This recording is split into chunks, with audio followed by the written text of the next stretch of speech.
ખેડૂત મિત્ર, તમારી ઓળખાણ નહીં આપતા, જાણવા જેવું હોય તો આપણે યુટ્યુબમાં મૂકતા હોય છે. બોલો, આપને શું પ્રશ્ન છે?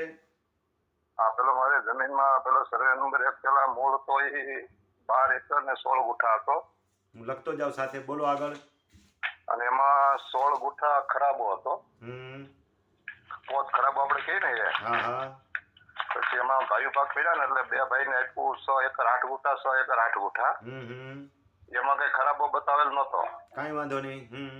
પછી હાઉસ છેલ્લે પછી માપણી થઈ ને એક હિસ્સા માપણી. એમાં એક સર્વે એકમાં આપ્યું 5.35, એકને આપ્યું 6.21, અને એમાં 18 ગુઠા પાછું અલગ બતાવ્યું છે. ખરાબો અલગ બતાવ્યો. હા. પછી છેલ્લે આપણે જે જૂના 7 નંબર અને નવા 7 નંબર આવ્યા ને એમાં એક સર્વે નંબરમાં 5.37 આપ્યું, એક સર્વે નંબરમાં 6.08 આપ્યું જે પેલું વેસણી હતી એ પ્રમાણે, અને એક 29 ગુઠાનો નવો સર્વે નંબર બનાવી દીધો.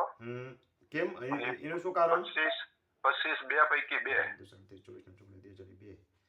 એનું શું કારણ? હવે એ મંત્રીએ કરેલું છે, હવે એમાં આપણને કઈ ખ્યાલ નથી કઈ રીતે કર્યું એ. પણ આમાં જમીન ઘટી એનું શું? 11.74 થઈ, 12 હતી ટોટલ જમીન તો એટલી જ રહી છે. જમીન ઘટતી નથી. ઓકે. ટોટલ તો 12.34 આપણું જે જૂનું માપ હતું ને ખરાબા સાથેનું. અચ્છા બરોબર એટલું જ રહી છે. પણ એ બે જે પેલો 29 ગુઠાનો જુદો કેમ પડી ગયો? બનાવી દીધો. તમે બધું લઈને આવો સાહિત્ય મારી પાસે, બધા 7 નંબરને હું જોઈ લઉં ઉત્તરોત્તર હકપત્રકની નોંધમાં, પછી કઈ કહી શકું કે શેના આધારે કટકો થયો છે. પછી એમાં બધો ટુકડો કેવું કઈ લખેલો નથી. કાંઈ વાંધો નહીં, બધું લઈને આવો, મારે જોવું પડે, બધું મેળવણું કરવું પડે, કમી જાસ્તી નીચેથી ઉપર સુધી જવું પડે. સમજો, મારી વાત સાંભળો. ખાલી ફોન થી હું આ મેટર સમજી ન શકું. તમે બધું રૂબરૂ લઈને આવજો મારી પાસે, બધું મેળવણું કરી દો, પછી કઈ સલાહ આપી શકું. સીધા પ્રશ્નોનો જવાબ હોત ને તો સીધો જવાબ આપી દેત. દરેક પ્રશ્નના જવાબ સીધા ન આપી શકાય. કેટલાકમાં ડોક્યુમેન્ટ જોવા પડે. હવે કોઈના કેસ દાખલ થયા હોય તો મારે કેસ વાંચવા પડે, કોઈ રિવિઝનની એન્ટ્રી હોય તો મારે રિવિઝન શા માટે છે એ વાંચવી પડે. તમારા કેસમાં આખું કેલ્ક્યુલેશન બેસાડવું પડે.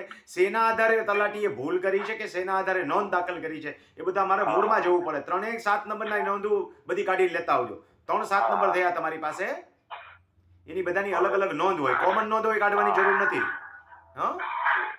બીજા નાના પ્રશ્ન છે. હા, એ પૂછી નાખો.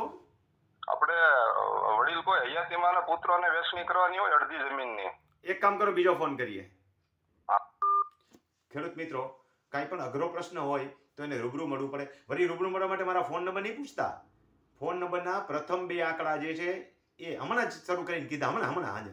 હવે બીજા 2 આંકડા એ પણ 98 છે. આ રીતે તમારી પાસે 4 આંકડા આવી ગયા. બધાય નહીં બોલાવતા, બીજા જૂનામાંથી જોઈ લેજો. ઘણા બધાને ફોન નંબર મળે છે, તમને પણ મળી જશે.